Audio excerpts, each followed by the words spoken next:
Hi everyone, Richard Lewis here again. I'm sure, like me, you've been watching IEM Katowice. It's been a thrilling tournament.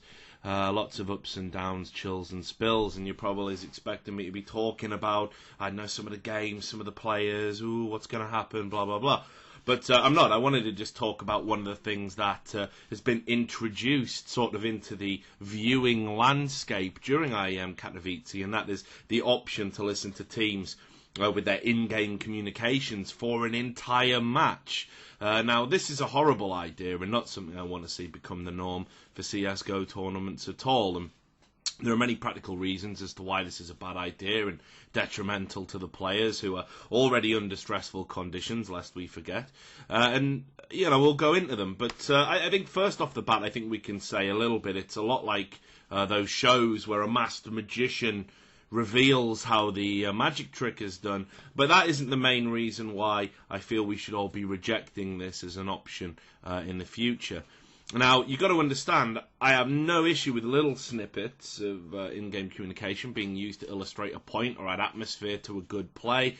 While I think ESEA are, for the most part, a disgusting presence within CSGO, they get this right, and I've seen them do it quite well at previous events, and indeed, other esports take little snippets and expand on them, or during a crucial moment in the match, they use the communications to sort of generate some drama. It can be quite a nice feature to have. But why is it a bad idea? Why would I be so against having an entire match broadcast in this fashion? Well, let's talk about the esports community as a whole, because I don't really think we can answer that question without introducing that. Now, I have to say, disclaimer, that this summary will contain generalizations, and I'm sure if you're watching a video of me, you're obviously an intelligent and discerning esports enthusiast, but this is applicable to most of the other people, not you, the other people in my extensive experience. The community craves to see behind the scenes and to have the veil lifted, to give a sense of realness to the proceedings. People like authenticity. And like most interests that revolve around an element of celebrity, the fans want to get as close as possible to understanding and being able to empathise and connect with the people they've placed on a pedestal. That's quite normal.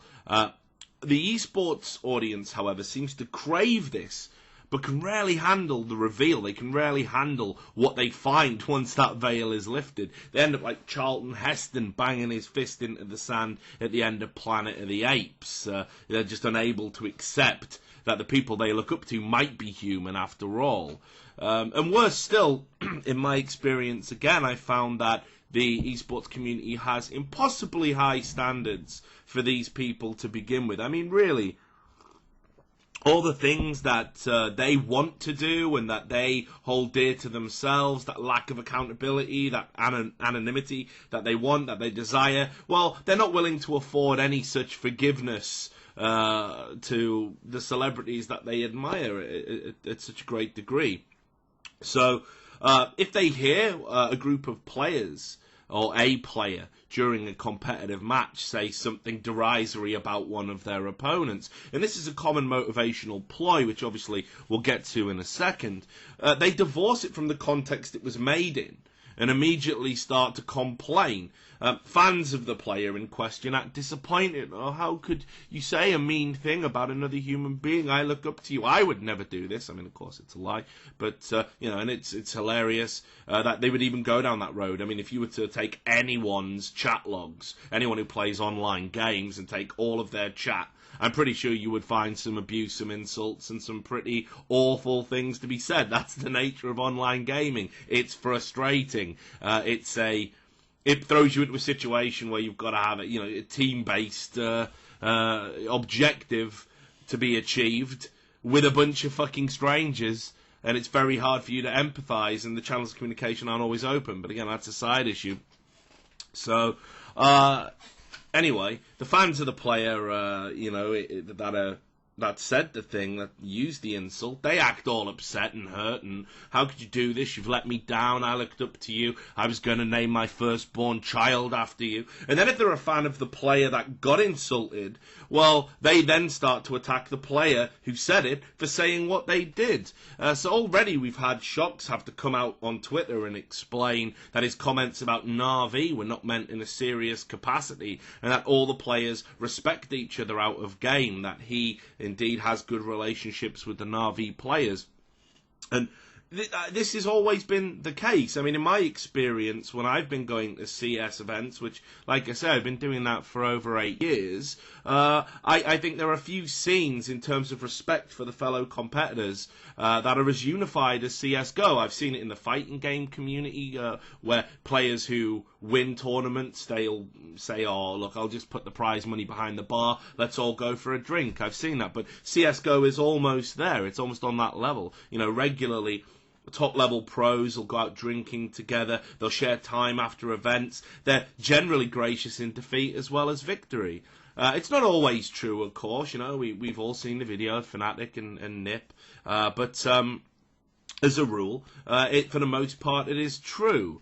Now, of course, the average enthusiast out there, they don't get to see that. They don't get to come to an event.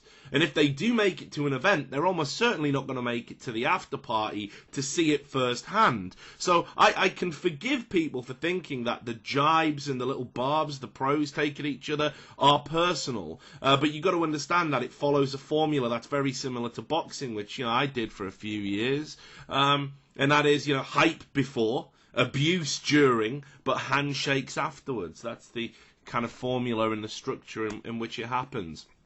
So, with all that in mind, do you want your players, our players, the pinnacle of our game, going into a tournament having two options available to them? The first is that they're already playing a high-stress game, and now they've got to have in the back of their mind that they mustn't say anything potentially offensive, adding an extra process in a brain that is already at capacity because they've got so much to concentrate on. And that could potentially impact on their performance, and certainly it isn't going to make for a comfortable environment. The second is that they can just go fucking ham, say whatever they want, say whatever they usually would if it was online and they were at home or in their team house.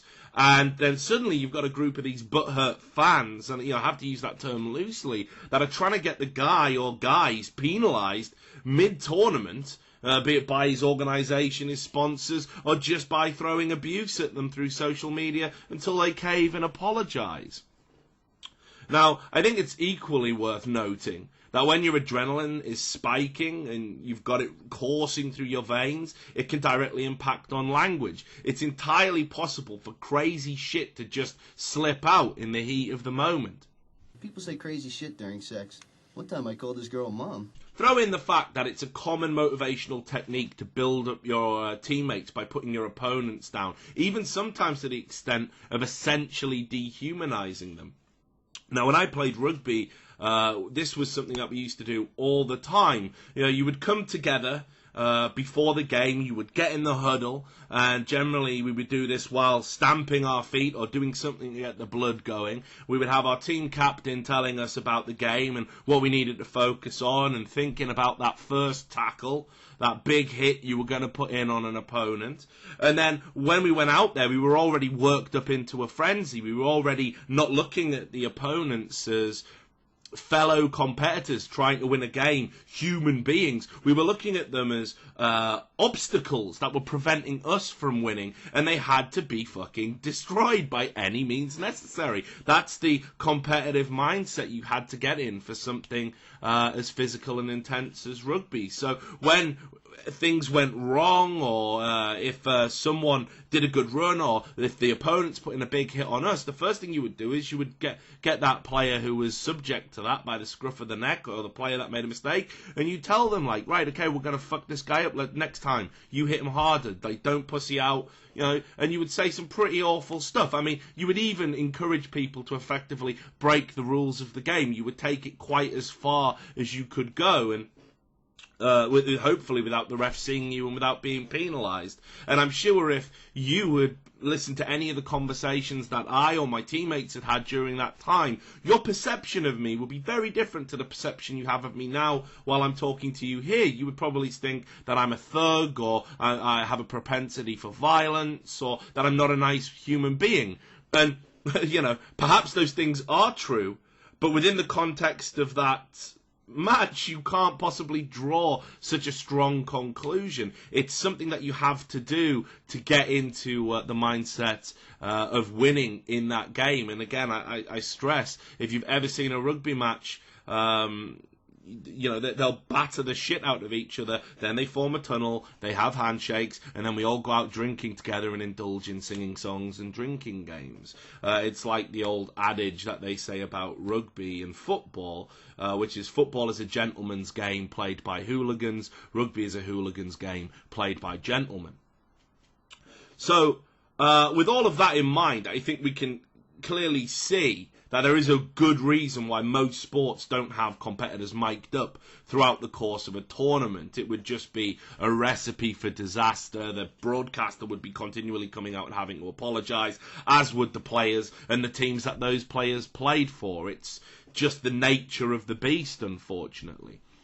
On top of that, you've also got other drama that can come out of it.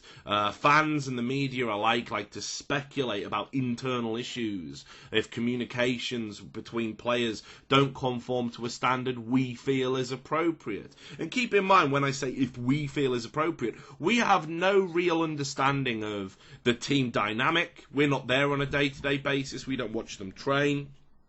We don't play with them, we don't coach them, we don't understand what their shorthand is. And what I mean by shorthand is obviously a term that any journalist out there will be familiar with. It's a way of abbreviating language to be able to condense a lot into a short amount of writing quite quickly, which you can then disseminate the full meaning of at a later date for the purposes of reporting. So when I say shorthand, you'll have shorthand with your friends. You'll have little linguistic phrases, little things that you say, little things that you do that convey your mood or convey things that you say or hark back to other conversations that you've had. You have this relationship that has such a expansive history that you don't necessarily need to communicate the full extent of something for them to get the gist. And quite often you'll see a lot of teammates that seem quite standoffish with each other and quite, flippant with each other. But that's just because these guys, a lot of the time now, as CSGO is moving into a professional era especially, they live with each other, they train with each other every day, they've known each other for years outside of the team. Some of these people have been playing mixes with each other before they were even competitive high-level pro players. They've known each other for an incredibly long time. And with that in mind, I don't think you can necessarily make such a snap judgment based on, he looked a bit pissed off with him, or he didn't answer his question, or he didn't react when he said that. You can't really do it. It's sure, if there's a clear and obvious problem, like there was with iBuyPower, where the team would spend most of the game bickering. But I'm talking about, just the odd little bit here and there, and then people try and take it out of context and apply meaning to it without really understanding the bigger picture. Now, I said earlier, about how I don't have problems with snippets, but let's just talk about, imagine if you were to take the full communication, you were to take one or two bits out of it that look bad and create a little compilation video. Now, if a player appears to have issues with another player, what happens is it creates a perception, and a perception, it almost always in esports becomes a reality. And then that in turn leads to a reaction. So it's not beyond the realms of possibility that, I don't know, player X could, say something to player Y could say fuck you, or just not answer at all, or say something that was a little bit sarcastic, like that's a good call. And it gets cut out of the thing and it gets put up onto Reddit. The Reddit thread has all of the fans come in and go, oh my god, player Y is so toxic, please. By the way, I've already recorded a video about why CSGO enthusiasts shouldn't use that word, and please don't, but you can watch that video later. But, he's so toxic, he's so horrible, he needs to be removed from the team. This gets snowballing, management see it, then that team goes into another tournament, and things go bad again, and the fans are there again saying, well, player Y's got to go, he's got to go, he's got to go. And you'd be amazed how much pressure this exerts on organisations to remove that player. And all because of this errant snippet of communication that shouldn't really be in the public domain in the first place. Now, I know I said earlier I have no issue with snippets being used, okay? But you've got to understand that the problems that this can cause. So to give you an example, recently Riot Games have already gone down this path on the series that they do, Primetime League. They have this bit called Mic Check, where they'll show a game and they'll have snippets of dialogue from the players, from the teams. And recently they took one line of a game between Team Liquid when they were getting absolutely stomped by Team Impulse. And a player asked, "Do you guys still think we can win?" And it was followed by silence. Now, I'm going to overlook the fact that this was actually edited and a player actually did answer. And PTL did a whole segment speculating on issues within the team. But I want to focus on the resulting Reddit thread that led to a lot of people going through the exact process I just detailed, which then applies more pressure on that team moving forward. They're now under pressure because the fans are going, they've got communication problems, anybody who's got a negative attitude should be cut from the team, blah, blah, blah. And of course, whether you want to admit it or not, organisations might say this doesn't happen, but when a large number of fans start, applying that pressure and creating a narrative about a player's influence or how a player creates a problem in a team, it does become all that more tempting to just get that quick hit of glory and positivity by removing that player. It happens way more than anyone would care to admit. Okay, so if you're thinking that last part there was hypocritical, coming from a journalist who has published stories that, by definition, constantly apply pressure to teams, whether it's the fact, whether I write an editorial saying this team is bad and this is the problem, or whether I record a video, or whether I leak something and there's, they tried to sign this player or whatever, let me explain why you're wrong and it isn't hypocritical for me to hold this view while doing that for a living. I don't have an obligation to anyone but my readers, my viewers, you guys, and I respect almost, I've got to say almost, every single competitor I write about. I always weigh up the need to present the truth over the potential harm it'll do to the individual, and I sit on stuff that I don't believe is in the public interest all the time. However, a tournament organizer is involved in an unspoken quid pro quo relationship. It's almost like a symbiotic relationship with the competitors that attend their events. The top teams, the highest level competitors come to their tournament, and that adds value to their tournament. People tune in to watch those people play, and sure, the tournament organizer is offering them prize money, offering them exposure, but ultimately it is a relationship where both parties benefit. If the top players and top teams don't go to those tournaments, who's going to watch? How do you sell your ad space? And this is one of the things we're going to see develop in esports moving forward, this idea of collective bargaining. It is going to happen, but again, topic for another video. So with that in mind, the tournament organizer has that relationship with competitors, and then I think shouldn't be creating an environment that has the potential to impact negatively on a team or on a player outside of the context of the tournament, because these problems that could arise outside of the having the communications being aired to everybody, these problems that can arise are ongoing and persistent problems. Apologies, sponsors, organisations, fines, penalties. Perhaps they say something really crazy and end up being perceived as a homophobe or a racist. It's again, I wouldn't excuse that type of behaviour, but as we've already established, when your adrenaline is spiking, you can say ridiculous things that don't reflect who you are as a person. So in short, I believe that team communication should be almost entirely, a private affair. And what a player has to say to his teammates isn't really any of our business. And certainly we shouldn't be introducing things into the competitive landscape that distract our star players from doing the thing they should be focusing on, which is winning. Especially if it adds little to the viewing experience beside a fraction of an insight into what the team might be like and the potential for e-voyeurism. So anyway, that's my take on it. I don't know if you agree, I don't know if you disagree, whatever. You've watched a video now, feel free to add a comment on YouTube or Reddit if it invariably finds its way there. The main thing is, thanks a lot for tuning in, and I will catch you next time.